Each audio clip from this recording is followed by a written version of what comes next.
오늘 주시는 말씀은 잠언 10장 1절부터 5절까지 말씀입니다. 잠언 10장 1절부터 5절까지 말씀.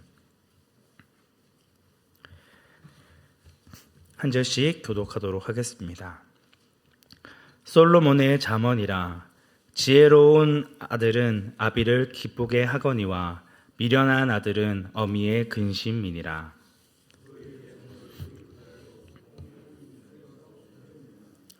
여호와께서 의인의 영혼은 줄이지 않게 하시나 악인의 소욕은 물리치시느니라.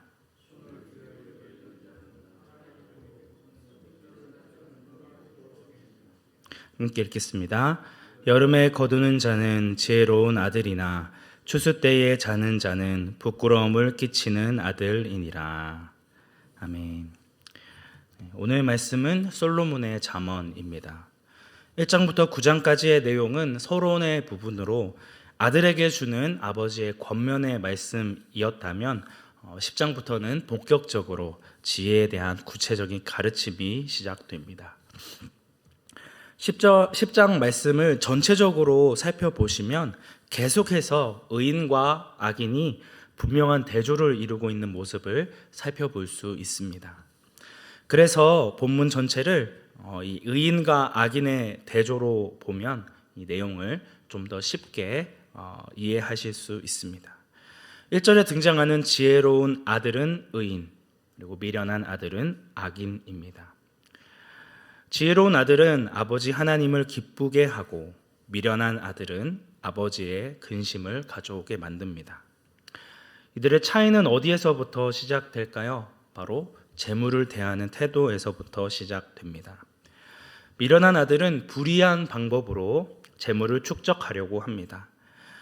많은 재물을 쌓으면 쌓을수록 더 풍성해지고 자신의 것들을 자랑할 수 있겠죠. 하지만 2절 말씀에서 이 모든 것이 무익하다라고 이야기하고 있습니다. 왜 무익할까요? 재물을 많이 쌓는 것으로는 구원을 받을 수 없기 때문입니다. 하나님을 믿는 그리스도인들에게 유익한 것은 오직 구원밖에 없습니다. 아무리 많은 재물을 쌓은들 하나님과 아무런 상관이 없는 인생이라면 무슨 소용이 있겠습니까?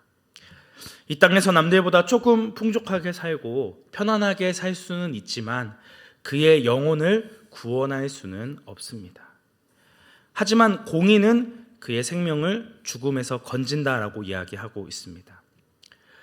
공의는 의로우신 하나님의 속성 중에 하나로서 모든 것을 공정하게 심판하시는 하나님을 강조합니다. 여기서 사용되어진 이 단어는 길고 짧은 것을 재어볼 때 도구로 사용되는 나무 막대기를 의미하는데요. 판단의 기준과 규범이 된다는 의미입니다. 하나님께서는 우리에게 말씀을 주시고 그 말씀의 기준에 따라 행하는지 행하지 않는지로 우리를 공평하게 심판하실 것입니다. 그 말씀을 우리의 삶의 유일한 기준으로 삼아 그 말씀대로 행하는 자가 의인이고 자신의 생명을 죽음에서 건질 수 있는 자라는 의미입니다. 결국 2절이 뜻하는 바는 무엇입니까? 하나님 없이 쌓는 재물은 무익한 것이며 하나님의 말씀대로 자신의 재물을 내가 아닌 다른 이웃들에게 내어주고 나누어주는 순종의 삶을 살아갈 때에 너희에게 유익한 구원을 받게 될 것임을 이야기하고 있습니다. 이어지는 3절 말씀에서도 여호와께서 의인의 영혼은 줄이지 않게 하시나 악인의 소욕은 물리치시느니라고 말씀하고 있습니다.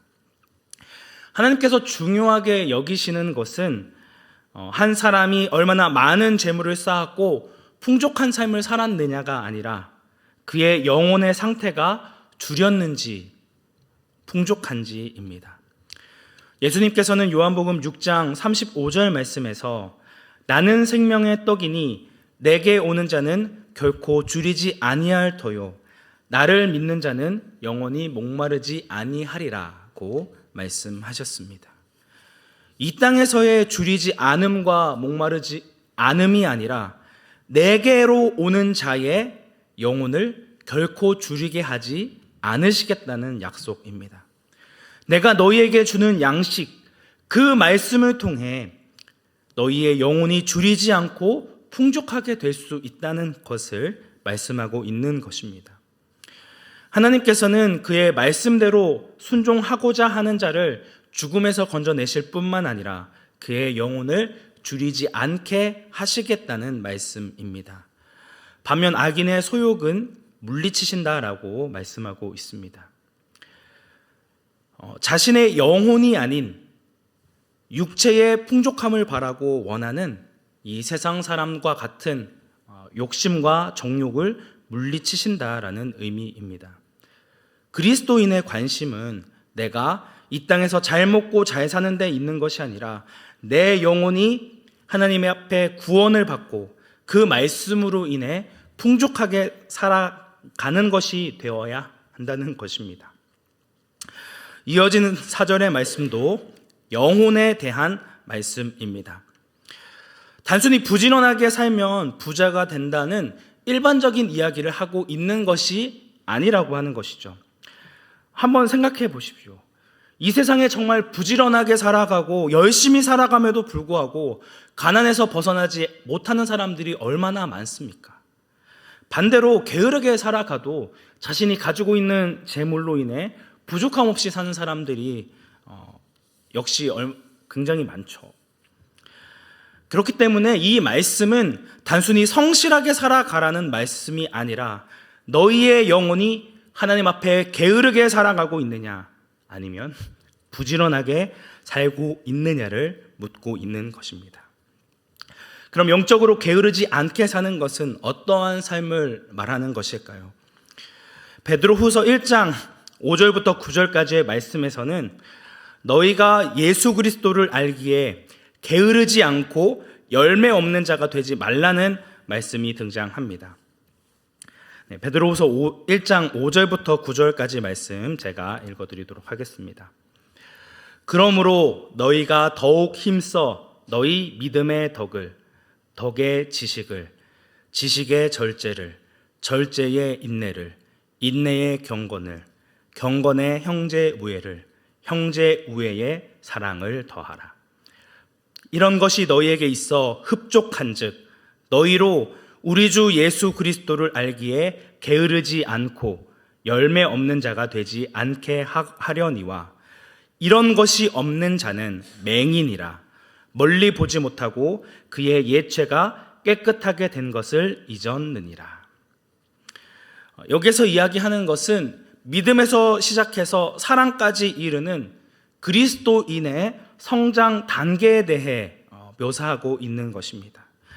하나님을 아는 지식은 자라갈 수밖에 없는데, 성장할 수밖에 없는데, 처음 예수 그리스도를 믿음에서부터 시작해서 결국 최종적인 단계는 사랑이라는 열매를 맺는다라고 하는 것입니다.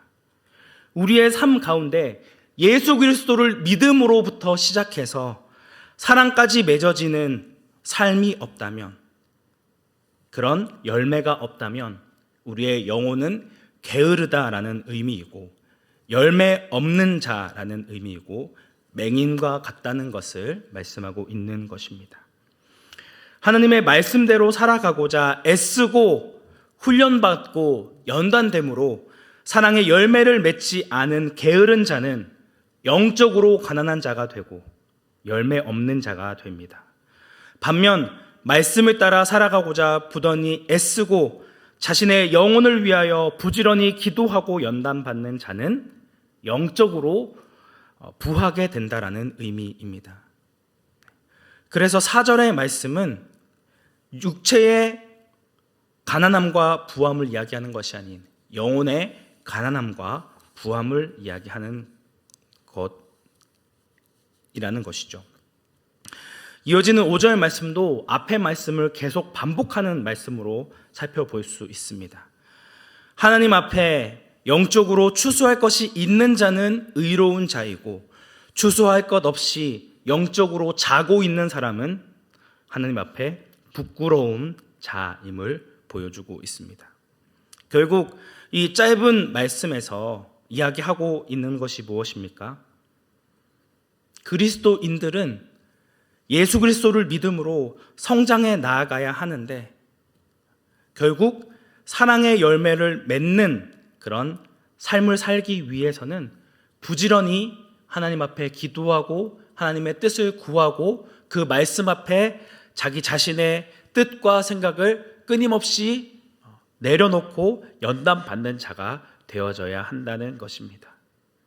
우리의 삶 가운데 무엇이 부족한지 하나님의 그 말씀 앞에 비추어 내가 무엇이 부족한지를 알고 하나님의 은혜를 구하며 주님 앞에 나아가는 자가 되어져야 한다는 것이죠. 사랑하는 성도 여러분, 오늘 우리는 무엇을 위해 살아가고 계십니까? 우리의 육체의 풍성함을 위해 살아가고 계십니까? 아니면 우리의 영혼의 풍성함을 위해 살아가고 계십니까? 우리는 주님 앞에 서는 그날까지 끊임없이 예수 그리스도를 알아가는데 게으르지 않고 그 사랑의 열매를 맺는 그런 성장의 삶을 살아가야 합니다. 때로는 그 변화의 과정들이 너무나도 힘들게 느껴지고 힘겨워질 때에도 우리가 정말 붙들어야 하는 것은 우리의 육체가 아닌 우리의 영혼에 있음을 기억함으로 날마다 주님을 닮아가는데 더욱 힘쓰고 주님 앞에 기도하시는 온사랑교회 성도님들이 되시기를 주님의 이름으로 축복합니다. 함께 기도하겠습니다. 은혜가 충만하신 하나님 아버지, 우리가 짧지만 이 말씀을 통해 그리스도인에게는 이 땅 가운데 우리가 가지고 누릴 그런 부요함보다 우리 영혼의 부요함이 더 중요하다는 것을 다시 한번 살펴보았습니다. 우리가 말로만 하나님을 사랑하고 하나님의 뜻대로 살아가는 자라고 이야기하는 것이 아니라 내가 하나님의 백성으로 합당한 열매를 맺고 있는지, 그런 사랑의 삶을 살아가고 있는지를 점검하고 돌아보며 날마다 주님 앞에 그 좁고 협착한 길을 걸어 나아가는 저희들 되어지기 원합니다. 더 주님의 은혜를 구하며 주님 앞에 나아가는 그런 자들이 되어질 수 있도록, 그런 하나님의 나라에 합당한 열매를 맺는 온사랑 교회 되어질 수 있도록 함께하여 주시고 인도하여 주옵소서. 우리의 유일한 구원자 되시는 예수님의 이름으로 기도드립니다.